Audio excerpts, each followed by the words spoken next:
اللہ کو سب کچھ معلوم ہے، وہ سب کچھ جاننے والا ہے۔ جب تم کسی کے ساتھ کچھ برا کرتے ہو یا کسی کے ساتھ کچھ اچھا کرتے ہو تب وہ تمہیں دیکھتا ہے، اور جب تم کسی سے کوئی بات کرتے ہو یا جب ہزاروں بات کے بعد بھی کچھ نہیں کہہ پاتے ہو وہ تب بھی تمہیں سنتا ہے۔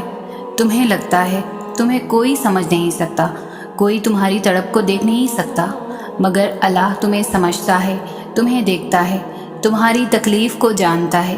وہ اس ہنسی سے واقف ہے جو تم نہ جانے کتنی سسکیوں کے بعد چہرے پر سجاتے ہو، اور وہ اس کربناک آہ سے بھی واقف ہے جو تم نہ جانے کتنے ضبط کے بعد اپنے اندر ہی دبا لیتے ہو۔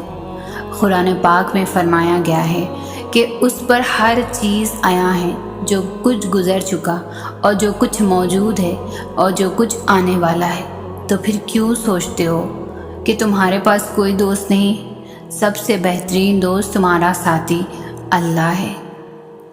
کچھ حقیقتوں کا علم ہمیں ہمیشہ سے ہوتا ہے، لیکن دل اسے ماننے پر راضی نہیں ہوتا، اور اگر راضی بھی ہو جائے تب بھی دل کو کسی نہ کسی کونے میں یہی امید چھپی رہتی ہے کہ کیا پتہ ایسا نہ ہوا، کیا پتہ ایسا نہ ہوا ہو، کیا پتہ یہ حقیقت بدل جائے، پتہ ہے یہ جھوٹ ہو۔ ہماری یہی حرکت ہمیں نہ جانے کتنی دیر تک بے سکون رکھتی ہے۔ زخم تبھی بھرتے ہیں جب ہم آزمائش کو تسلیم کر لیتے ہیں، اور آگے بڑھنے کی ہمت تبھی آتی ہے جب ہم حقیقت کو مان لیتے ہیں اور اللہ کی رضا کو قبول کر لیتے ہیں، اس یقین کے ساتھ کہ اسی میں ہماری بہتری ہے، یہی ہمارے لیے بہترین تھا۔ آسان تو کچھ بھی نہیں ہوتا، چیز مشکل ہوتی ہے، لیکن روز روز کے رونے سے بہتر ہے کہ ایک ہی دفعہ جی بھر کے رو لیا جائے اور خدا کی مصلحت پر آمین کہہ دیا جائے، کیونکہ اس کے سوا کوئی چارہ بھی تو نہیں ہوتا، ورنہ انسان عمر بھر تڑپتا رہتا ہے اور شکوہ خدا سے کرتا رہتا ہے، یوں اپنے اوپر بھی ظلم کرتا ہے اور خدا کے انتخابات کی بھی توہین کرتا ہے۔ جب تک اللہ نہ چاہے تب تک کچھ بھی نہیں ہوتا۔ ہر کام میں اللہ کی کوئی نہ کوئی مصلحت ہوا کرتی ہے۔ وہ جسے چاہت ہدایت دیتا ہے اور جسے چاہے آزمائش میں ڈال دیتا ہے۔ اس آزمائش میں پورا اترنے کی کوشش کرو، ہمت رکھو، اس کی رضا میں راضی ہونا سیکھو۔ وہ اپنے بندوں کے لیے کبھی غلط نہیں سوچتا، وہ اپنے بندوں کے ساتھ کبھی برا نہیں ہونے دیتا۔ یقین رکھو، دکھ ہو سکھ ہو اس کی طرف رجوع کرو، وہ سمیٹ لے گا، وہ سمیٹ لیتا ہے۔ وہ اپنے بندوں کو کبھی نا امید نہیں کرتا، کبھی مایوس نہیں کرتا۔ اس کی طرف رجوع کرو تو صحیح، وہی تو ہے جو بن مانگے عطا کرتا ہے۔ اللہ کوئی بھی چیز بے مقصد نہیں بناتا، کوئی بھی چیز بے مقصد تمہاری زندگی میں نہیں لاتا۔ ہر شخص کا آنا اور زندگی سے چلے جانا خاص مقصد سے ہے۔ کچھ لوگوں کے ذریعے وہ ہمیں شکر کے آداب سکھاتے ہیں، جن کو دیکھ کر دل سکون سے بھر جاتا ہے اور زندگی محسوس ہونے لگتی ہے۔ ایسے لوگوں کو دیکھ کر انسان ان کے ہونے کا شکر ادا کرتا ہے۔ ایسے ہی اللہ ہمیں کچھ ایسے لوگوں سے بھی ملواتا ہے جن سے ہمیں تکلیف کے سوا کچھ بھی حاصل نہیں ہوتا، اور ایسے لوگوں کے ذریعے ہمیں صبر کرنا اور ضبط کرنا سکھاتا ہے۔ زندگی میں کچھ بھی مستقل نہیں رہتا۔ آج جس لمحے میں ہم سانس لے رہے ہیں، ماضی میں ہم اسی لمحے میں کسی اور حال میں تھے۔ بالکل ایسے ہی مستقبل کہیں اور ہوگا۔ تم جیسے ہو، جہاں ہو، پرفیکٹ ہو، اور جانتے ہو تبھی قرآن پاک میں فرمایا گیا ہے کہ اس نے نہایت خوب بنائی جو چیز بھی بنائی، اس نے بے حد و حساب چیزیں تخلیق کی اور ہر شے اور ہر شخص کو الگ حسن سے نوازا۔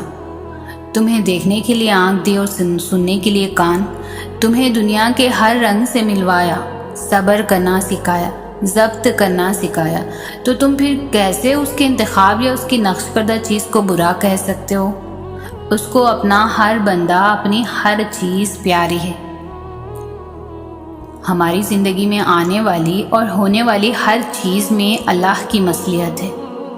کسی کا زندگی میں آنا یا چلے جانا، راتوں کو اٹھ اٹھ کر رونا یا چین کی نیند سو جانا، ایک لمحے میں ہزاروں یادوں کا بننا اور اگلے ہی لمحے میں ان تمام یادوں کا بکھر جانا، یہ سب اللہ کی رضا سے ہے۔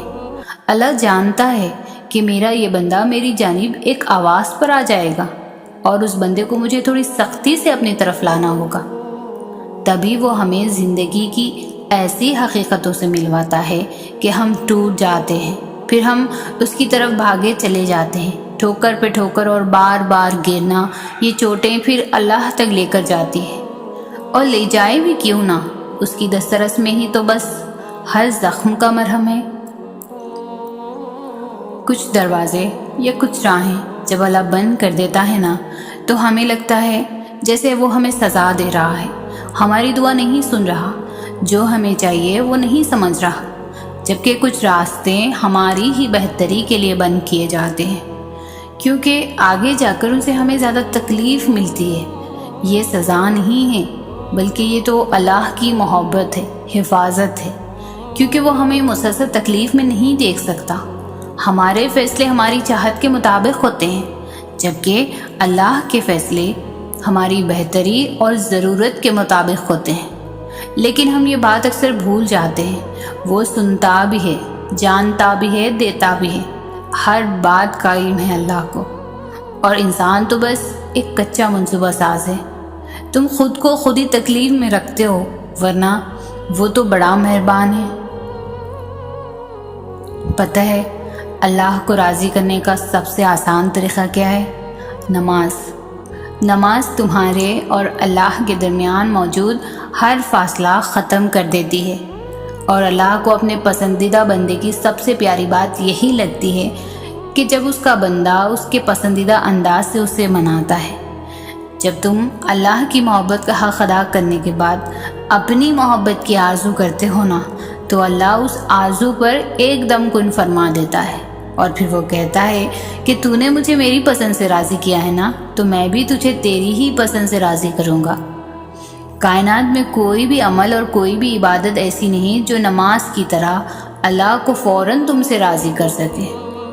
اللہ کے نزدیک نماز سے زیادہ محبوب کوئی بھی عمل نہیں، اور جو اس کے محبوب کو اپنا محبوب بنا لیتا ہے نا، اللہ اس سے بے حد محبت کرنے لگتا ہے۔ جو سجدوں میں سستی نہیں کرتے، پھر اللہ بھی ان کی دعاؤں کی قبولیت میں تاخیر نہیں ہونے دیتا۔ نماز آزمائش میں اللہ کی تمہارے لیے سب سے بڑی پناہ گاہ ہے، اور جو اس کی پناہ گاہ میں ہوتے ہیں ان کا بڑے سے بڑا طوفان بھی کچھ بھی نہیں بگاڑ سکتا۔ وہ ہمیشہ اللہ کی حفاظت میں رہتے ہیں۔ سکون تو ہمیشہ سے ہمارے پاس ہوتا ہے، لیکن ہم یہ بات تب تک سمجھ نہیں پاتے جب تم اس سکون کو کھو نہیں دیتے ہو، تب پتہ چلتا ہے کہ سکون تو صرف اللہ کے ہونے سے تھا۔ جیسے اپنے خواہشات پانے کے چکر میں ہم نے کب کھو دیا پتہ ہی نہیں چلا، اور جب یہ بات ریئلائز ہو جائے تو فوراً واپس لوٹ جانا چاہیے، کیونکہ یہ خیال اللہ کی طرف سے تم تک ایمرجنسی الارم بن کر آتا ہے کہ بس بہت بھاگ لیا، اب واپس جانے کا وقت ہے، ٹوٹی ہوئی دوستی اللہ سے دوبارہ جوڑ لینے کا وقت ہے۔ اور پھر جب رب ہی دوست بھی ہو تو ہچکچاہٹ کیسی، بس بھاگ چلو۔